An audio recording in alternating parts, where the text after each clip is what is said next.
The crystal glass didn't just break, it exploded in the Duke's hand, a spray of diamonds and blood that he didn't even seem to feel. The sharp, violent crack was swallowed by the swelling crescendo of the orchestra, but the physical reality of it was a jagged punctuation mark at the end of Alexander Hawthorne's patience. Across the gilded expanse of the Royal Masquerade, the light of 1,000 candles seemed to congregate around one woman. Lady Eleanor Whitmore, his wife of 3 years, the woman who usually sat across from him in funerary silence at breakfast, was unrecognizable. She was dressed in a gown of shimmering Bridgerton blue, a color so vibrant it made the surrounding debutantes look like faded sketches. But it wasn't the silk or the silver embroidery that held the room's gaze. It was her face. Eleanor was laughing. It was a sound Alexander realized, with a sickening jolt of his heart, that he had never actually heard. In the hollow, marble halls of Hawthorne Manor, her voice was always measured, a soft yes, Grace, or as you wish, Alexander. She was the perfect duchess, a cold, dutiful ornament to his cold, dutiful life. But here, in the shadow of a fluted pillar, she was leaning toward Lord Sebastian Ashford with her head tilted back and her eyes closed, radiating a warmth that could have melted the very foundations of the estate. Sebastian, a man whose charm was as legendary as his reputation for trouble, held her hands with a casual intimacy that felt like a public execution to Alexander. He said something low, something private, and Eleanor's laughter rippled out again, uninhibited, joyous, and utterly devastating. The blood from Alexander's palm began to drip onto the white lace of his cuff, staining the pristine fabric a dark, visceral crimson. He didn't move.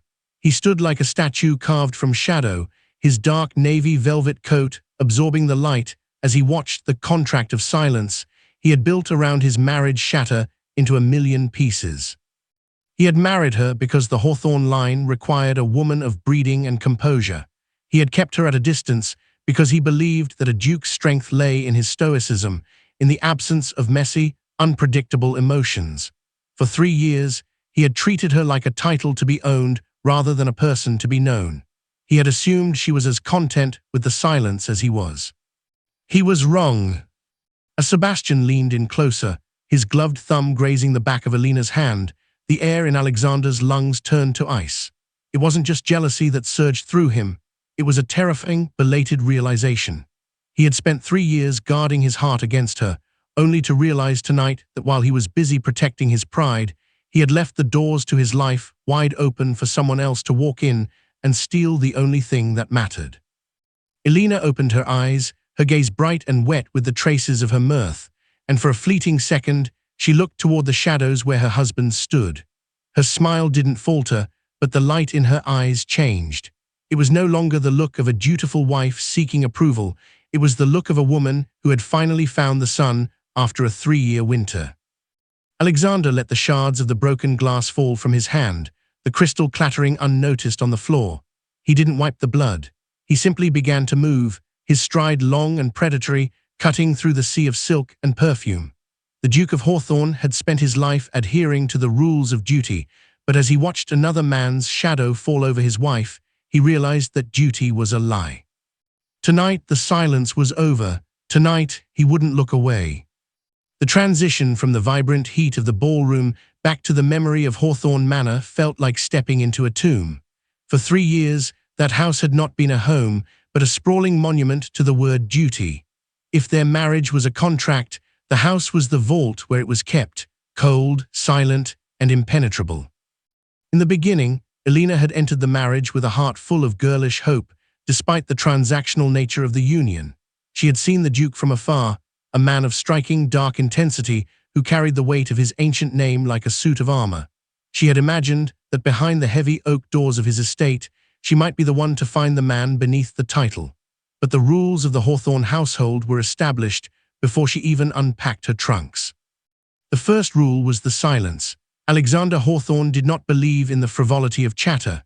Breakfast was a ritual of clinking silver and the crisp turning of the morning papers. He sat at the head of a table so long that they could barely see one another through the elaborate floral arrangements. Eleanor would watch him, waiting for a glance, a comment on the weather, or perhaps a question about her plans for the day. It never came.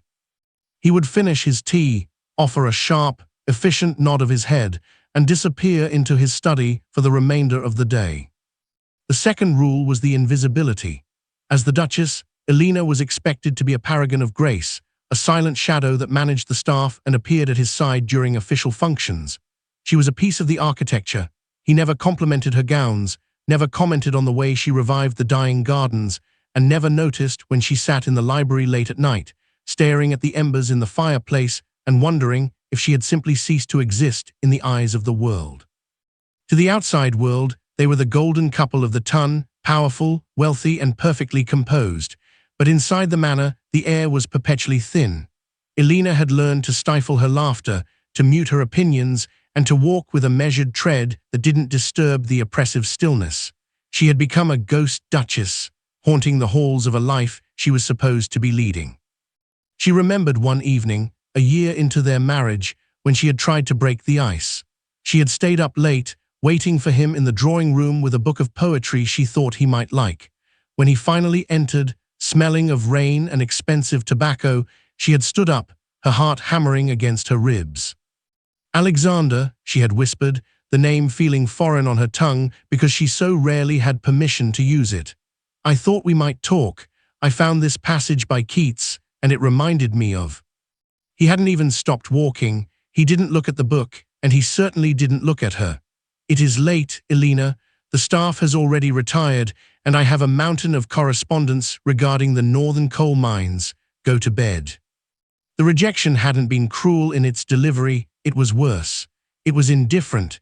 He had spoken to her as he might speak to a clerk or a servant who had overstepped their bounds. That was the night the winter truly set in. Eleanor realized then that she wasn't his partner. She was a box he had checked to satisfy his lineage. He didn't want her heart, her thoughts, or her laughter. He wanted her compliance. Over the next 2 years, Eleanor's vibrant spirit began to frost over. She stopped bringing him books. She stopped waiting up. She learned to match his coldness with a brittle mask of her own, a dutiful composure that protected her from the sting of his neglect. She convinced herself that this was simply how dukes were, that they were born without the capacity for warmth, and that her own fire was a defect she needed to extinguish. By the time the invitation to the Royal Masquerade arrived, Eleanor was a woman who had forgotten what she sounded like when she was happy. She had accepted that her life would be a series of quiet rooms and polite nods until the day she died. She didn't expect the ball to change anything. She didn't expect to see Sebastian Ashford, the boy who had once climbed trees with her before the world told her she had to be a lady. And she certainly didn't expect that her husband, the man who had spent 3 years ignoring her very existence, was currently standing in a crowded ballroom with blood on his hand, watching her with the eyes of a man who had just realized he was starving. The entrance of Lord Sebastian Ashford into the ballroom was not merely an arrival, it was a reclamation. While the rest of the ton moved with a stiff, rehearsed elegance, Sebastian navigated the crowd with the easy grace of a man who had seen the world beyond the narrow confines of London's high society. He was the sun-drenched coast of Italy and the wild winds of the Mediterranean brought into a room that had grown stale with the scent of lilies and old money. Eleanor had been standing near the periphery, her hands folded over her fan in that practiced, dutiful pose she had spent 3 years perfecting. She was watching the dancers, her mind drifting to the quiet, empty rooms of Hawthorne Manor that awaited her, when a voice, deep, familiar, and laced with an irreverent warmth, shattered her trance. I heard the Duchess of Hawthorne was the most beautiful woman in the room, but I didn't expect to find her looking like a marble statue in a museum. Have you forgotten how to breathe, Elle? Eleanor froze. No one had called her Elle since her father had passed.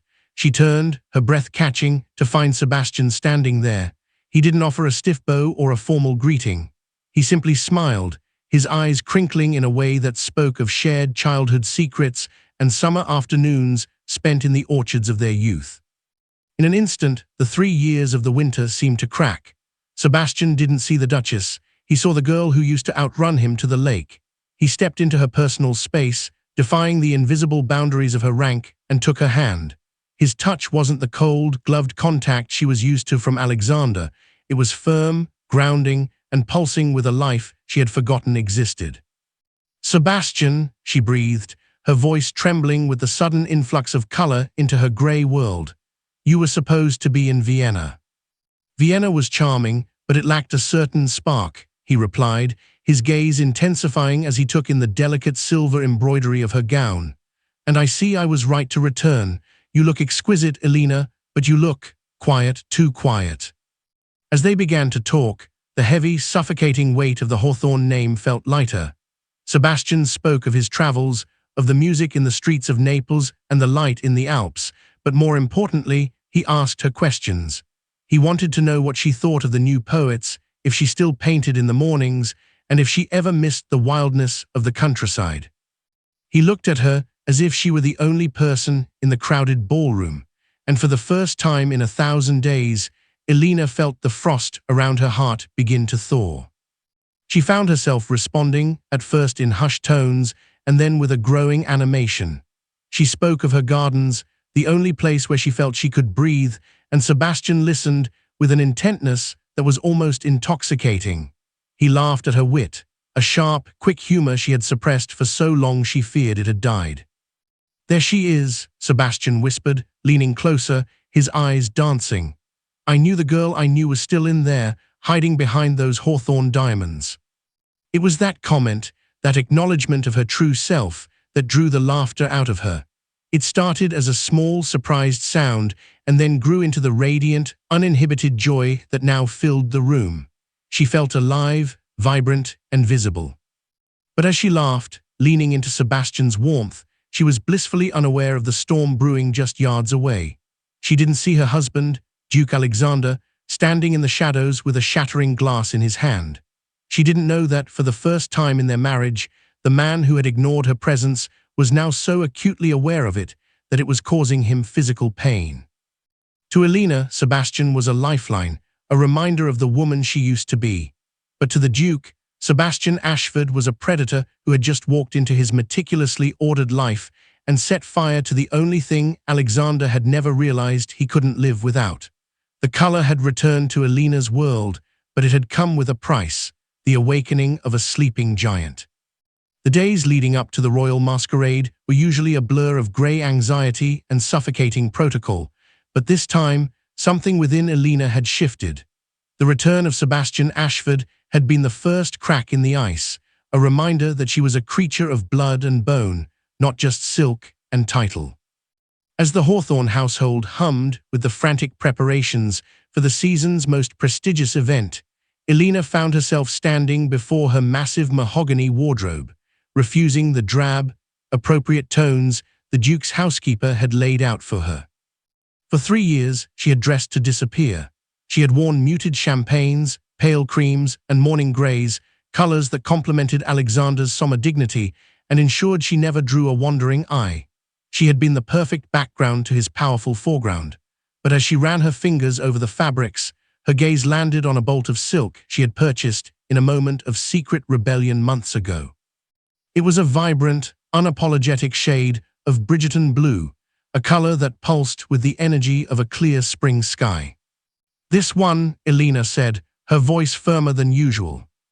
Her lady's maid, Martha, gasped softly, "But your grace, the Duke," he mentioned he preferred the silver grey for the Royal Masquerade. He said it was more stately. "The Duke prefers the silver grey because it matches the stones of this house," Elena replied, her reflection in the glass looking back with a newfound sharpness.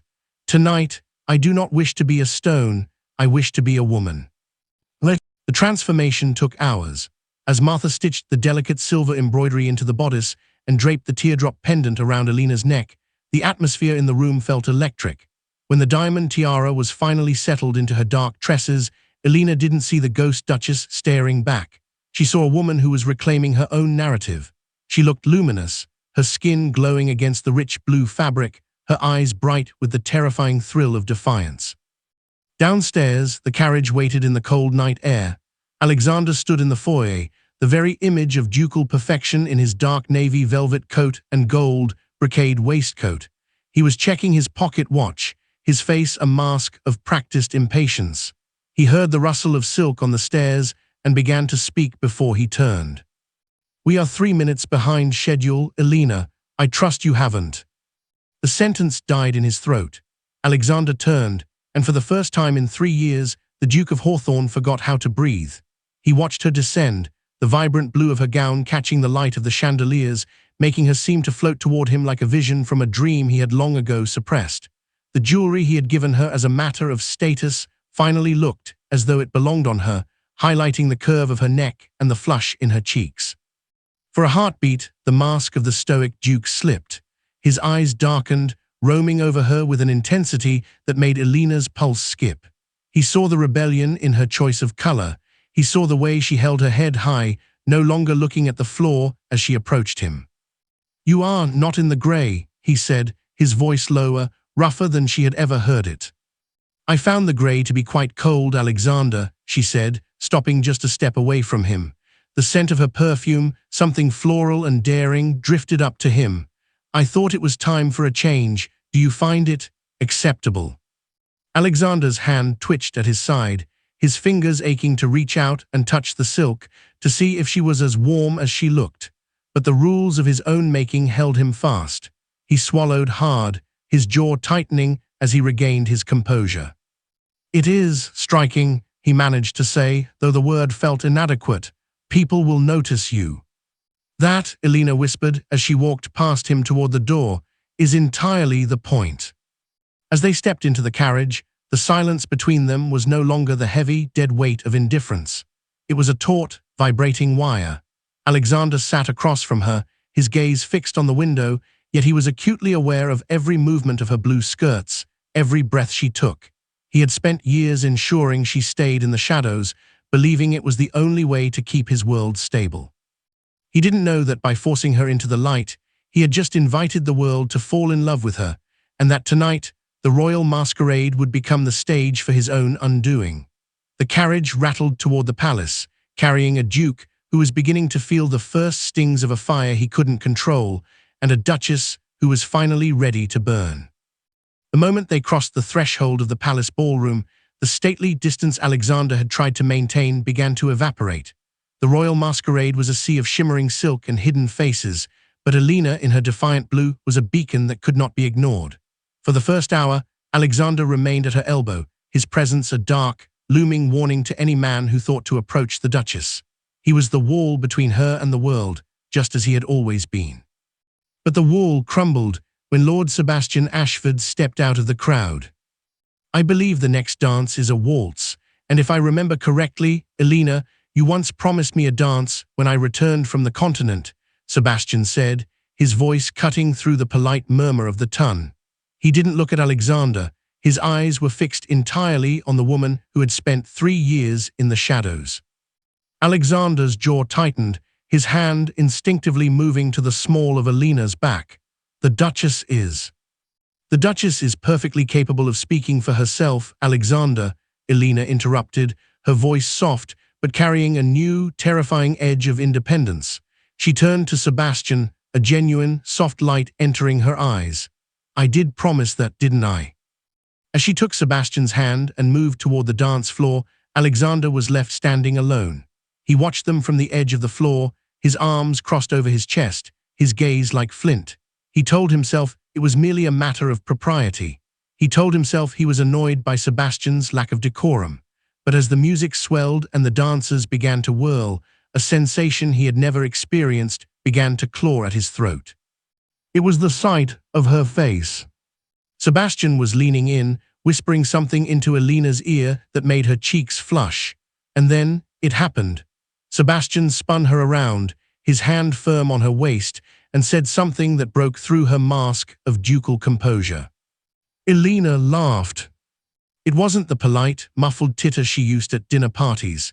It was a radiant, uninhibited sound, a melody of pure joy that seemed to light up the entire room. Her head tilted back, her eyes closed for a brief second in genuine mirth, and her smile was so brilliant it made the diamond tiara on her head seem dull. In that moment, Alexander felt as though he had been struck.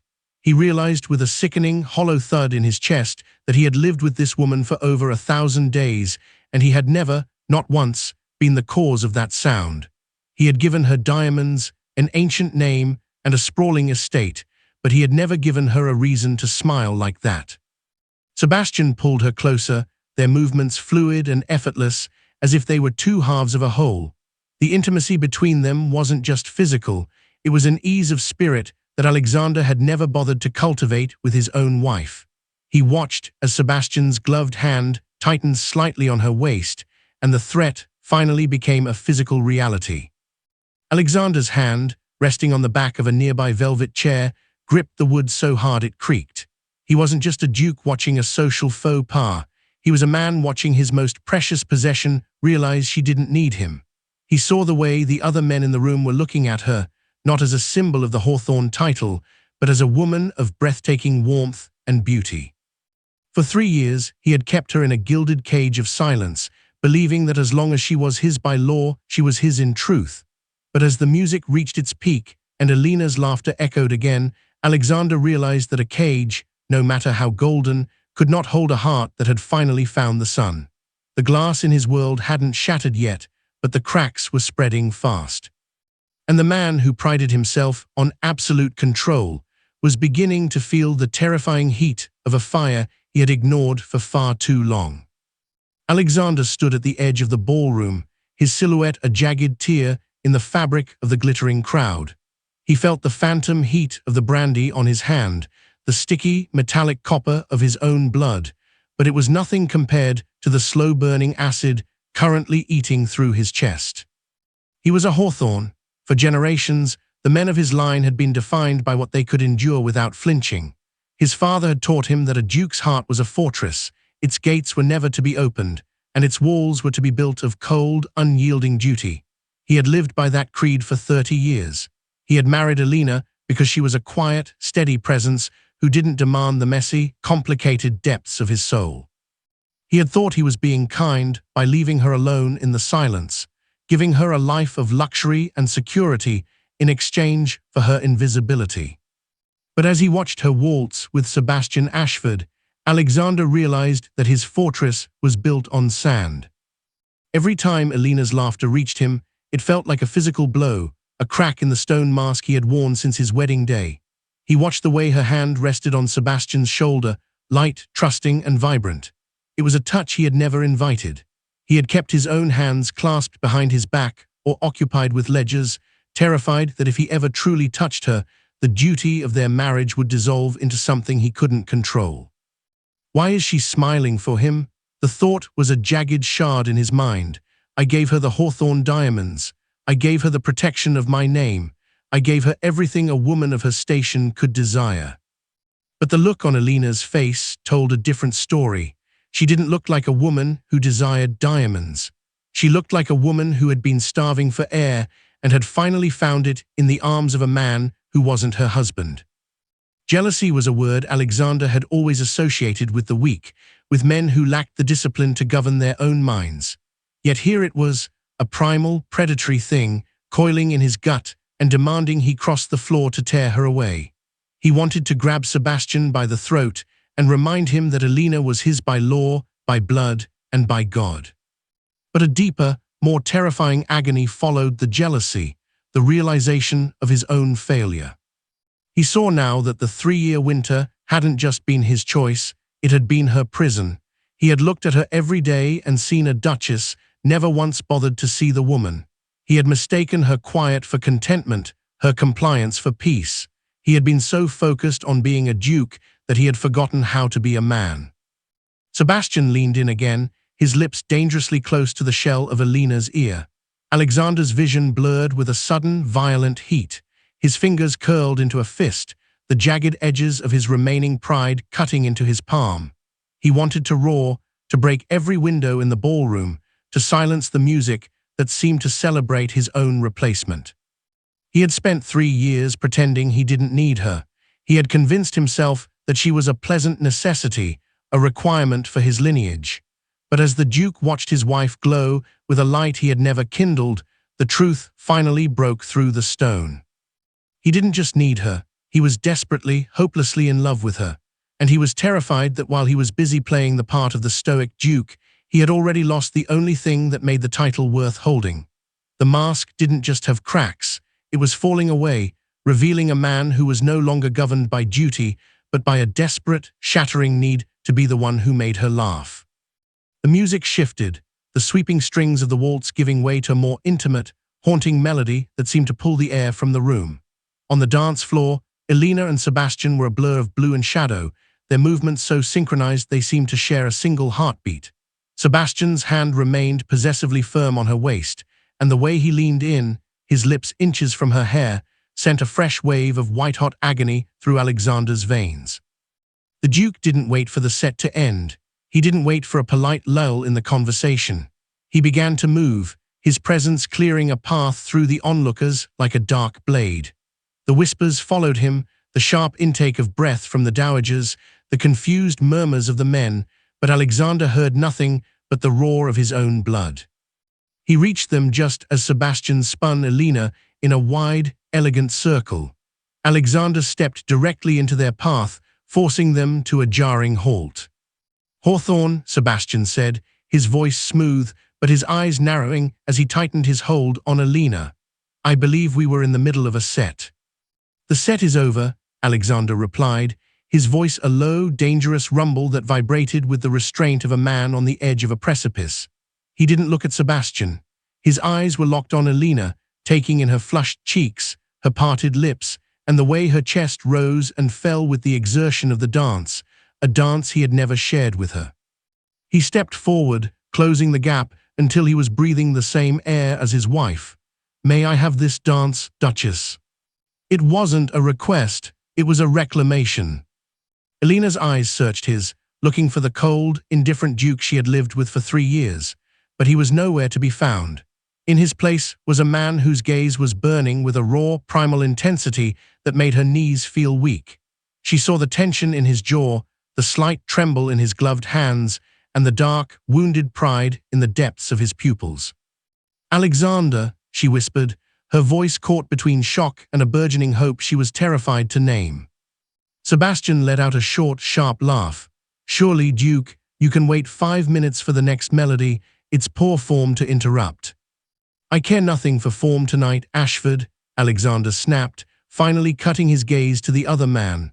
The look was so predatory, so utterly devoid of his usual ducal polish, that Sebastian actually took a half-step back. "She is my wife, and you are dismissed." The silence that rippled out from their trio was deafening. Sebastian looked as if he might protest, his hand lingering on Eleanor's arm for a heartbeat too long. Alexander's eyes dropped to the contact, and for a second, the entire ballroom held its breath, expecting the Duke to strike him. Sensing the breaking point, Eleanor placed her hand on Sebastian's chest. "It's all right, Sebastian, truly." With a stiff, reluctant bow, Sebastian stepped away, though his gaze remained on Eleanor until he disappeared into the crowd. Then there were only the two of them. Alexander didn't wait for the music to find its rhythm. He moved in, his hand catching hers with a grip that was almost bruising, while his other arm swept around her waist, pulling her flush against his chest. The contact was electric, a violent collision of blue silk and navy velvet. He began to lead her, not with the rehearsed grace of the ballroom, but with a forceful, desperate energy. He held her so close that Eleanor could feel the frantic thud of his heart against her own. For 3 years, they had avoided touching even in the privacy of their home, and now, in front of the entire royal ton, he was holding her as if he intended to fuse her to his side. "You look at him as if he saved your life," Alexander muttered, his voice ragged and close to her ear. "He reminded me I was alive, Alexander," Eleanor retorted, her own frustration finally surfacing. She looked up at him, her eyes bright with tears she refused to shed. "There is a difference." "I am your husband," he growled, the possessiveness in his voice bordering on the feral. "You are a duke who owns a house I happen to live in," she countered, her voice trembling. "Tonight is the first time you've looked at me in 3 years. Tell me, is it the blue dress you finally noticed, or is it only because someone else wants what you threw away?" The question hit him with the force of a physical blow. Alexander faltered for a fraction of a second, his grip tightening until she gasped. He looked down at her, at the woman he had tried to turn into a ghost, and realized that the dance of 3 wasn't over.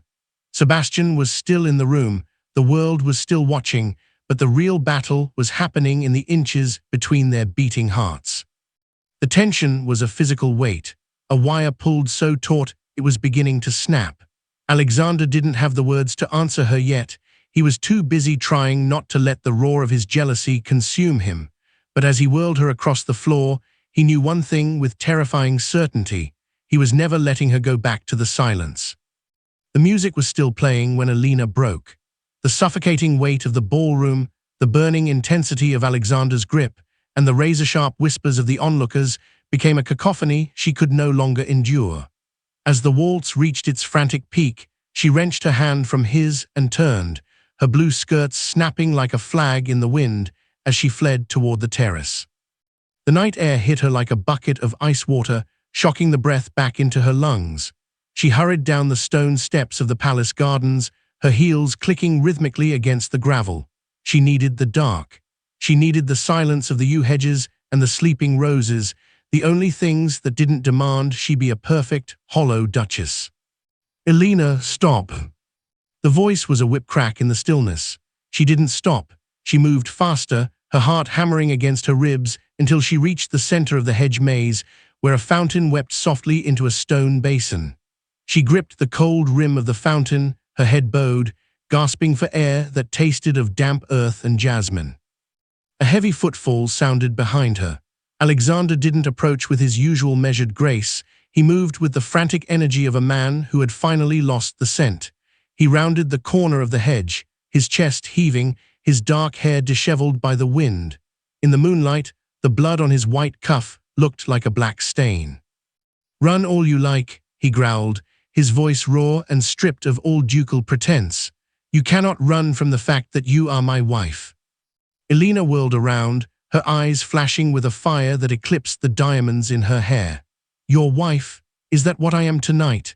Because for 3 years, I have been little more than the furniture in your study. I have been a ghost you walked through to get to your ledgers. I gave you everything." Alexander stepped into the moonlight, his face a mask of agony. "I gave you a name that protects you. I gave you a life of peace." "You gave me a grave," she shrieked, the sound startling the birds from the trees. "A peaceful, beautiful, diamond-encrusted grave. You never looked at me, Alexander. You never spoke to me. You let the fire in this marriage go out before the wedding breakfast was over, and now you have the audacity to be angry because I found a spark elsewhere." "A spark," Alexander's voice dropped to a terrifying, vibrating whisper. He bridged the distance between them in 2 predatory strides, pinning her between the stone fountain and the heat of his body. He slammed his hands onto the stone on either side of her, trapping her. "You call that man a spark? I watched you laugh with him. I watched you lean into him as if he were the only source of warmth in the world. Do you have any idea what that did to me?" "No," she defied him, pressing her palms against his chest to keep him back, though she could feel the frantic, heavy thud of his heart through the velvet. "Because you feel nothing. You are the great Duke of Hawthorne. You are made of marble and duty." "I am made of you." The confession exploded from him, jagged and unpolished. Alexander's mask didn't just crack, it fell away entirely, leaving behind a man who looked shattered. His eyes were wet, burning with a vulnerability that terrified her. "I stayed away because I didn't know how to be near you without losing my mind," he confessed, his forehead dropping to rest against hers.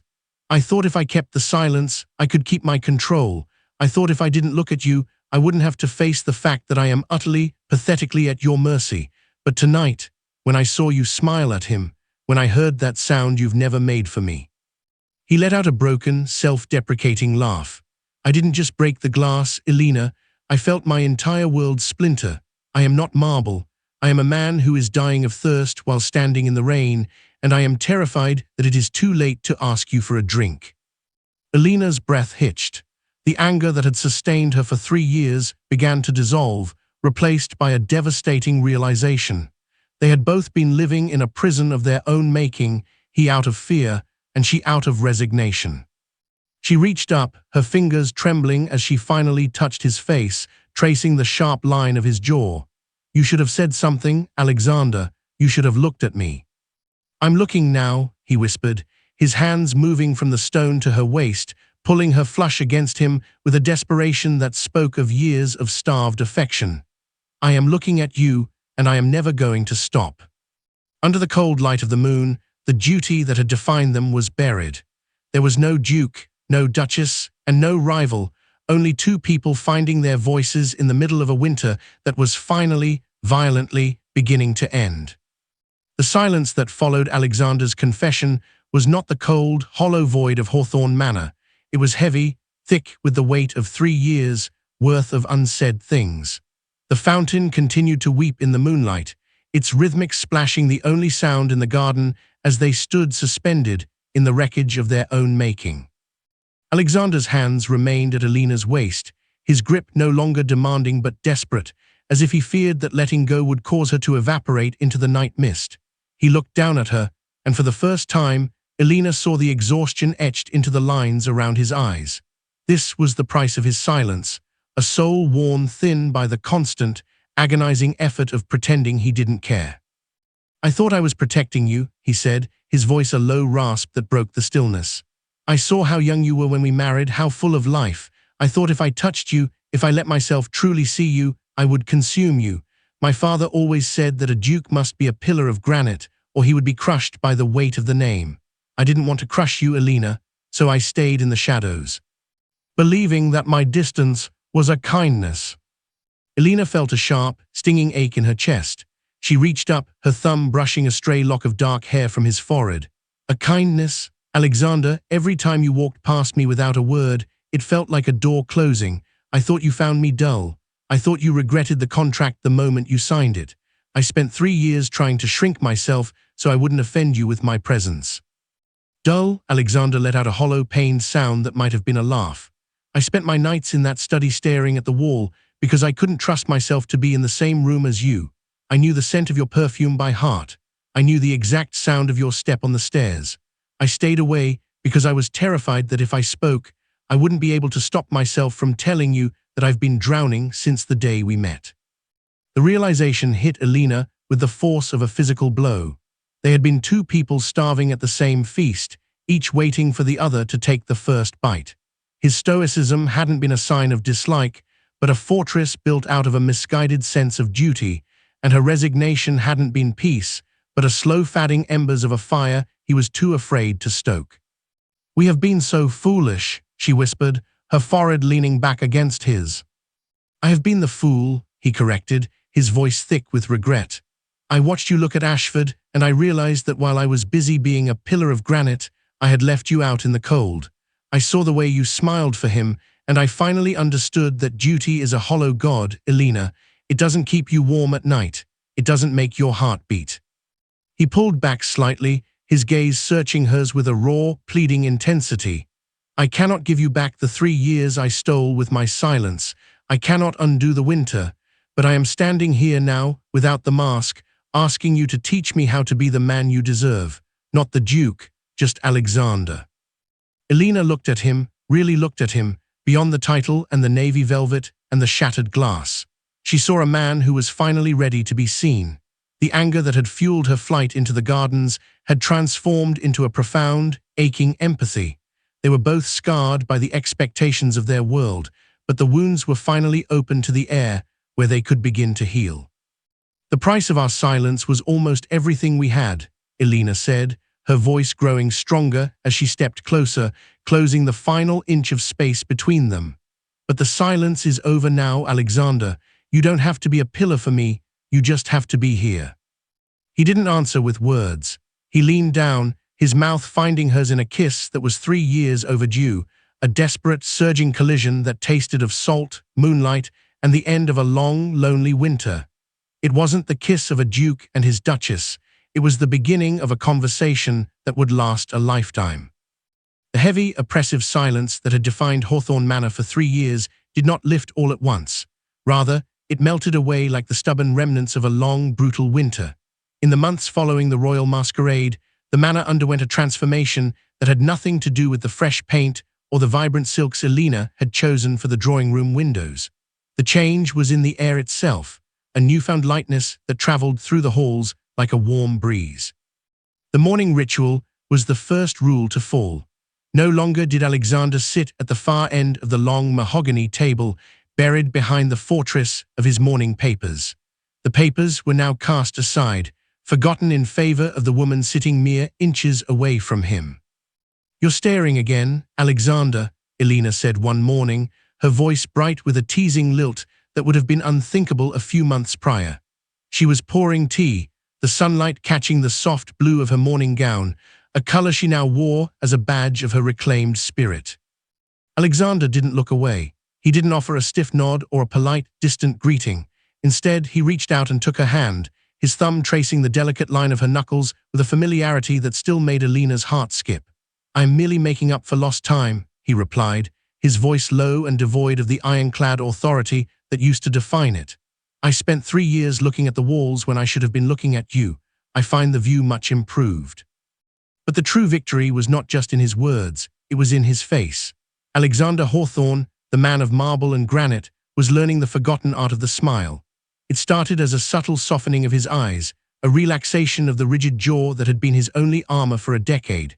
Then, one afternoon in the gardens, the same gardens where they had once walked as strangers, Eleanor had made a particularly biting comment about a local gossip's preposterous hat. Alexander had stopped in his tracks. A low rumble started in his chest, and then he laughed. It was a deep, rich sound, unpracticed and genuine, echoing off the stone walls of the manor. He smiled at her, a full, radiant expression that transformed his face from a mask of duty into the face of a man who was finally, undeniably happy. "There," Eleanor whispered, her eyes shining as she reached up to touch the corner of his mouth. "That is the man I married. I knew he was in there somewhere." The ton, of course, noticed the shift. At the season's final balls, the Duke and Duchess were no longer the golden statues of high society. They were the couple that danced every set together, oblivious to the whispers and the watchful eyes. Lord Sebastian Ashford had long since returned to the continent, but his legacy remained as the catalyst that had forced a duke to realize that a wife is not a title to be owned, but a heart to be won every single day. As the sun began to set over the rolling hills of the Hawthorne estate, Alexander and Eleanor stood on the terrace, watching the shadows lengthen across the grass. There was no contract of silence now. There were plans for the future, shared jokes, and the quiet, steady hum of two people who had found their way back to one another from the brink of a cold, lonely death. Alexander pulled her close, his chin resting atop her head as the first stars began to pierce the twilight. The duty was gone. The isolation was over. In its place was a marriage that was no longer a burden of the name, but a sanctuary for the soul. The Duke had learned that while stones could build a house, only the fire of a genuine smile could make it a home. Months after the shattering of the glass, the morning light at Hawthorne Manor no longer falls on a cold marble tomb, but on a home filled with warmth. Alexander has traded his rigid coats and stoic silence for a life where his wife's happiness is his highest command, his hand now steady and tender as it holds hers. Eleanor has fully reclaimed her radiant vibrancy, no longer needing to seek laughter from the world outside because she has found a soul-stirring joy within her own walls. As they walk through the gardens, leaning close to share whispered jokes, it is clear to all that their hollow contract has been buried, replaced by a devotion that has become the envy of the entire ton. This journey serves as a powerful reminder of the danger of assumptions. Silence is too often mistaken for indifference, and true love requires the courage to be vulnerable. In the end, jealousy was the bitter poison that became the cure for Alexander's pride, proving that it often takes the terrifying threat of loss to realize what a treasure we truly hold. Their story teaches us that even the most frozen marriage of duty can be thawed when one person is brave enough to finally look and stay. If you felt the heat when that crystal glass finally shattered, be sure to give this video a thumbs up. We want to know, what would you do if your husband showed that kind of possessive fire? Let us know your thoughts in the comments below. Don't forget to subscribe and hit the bell icon so you never miss a tale of high society drama and heart-stopping romance, and share this with a friend who lives for a grumpy meets sunshine love story. Thanks for watching, and I'll see you at the next ball.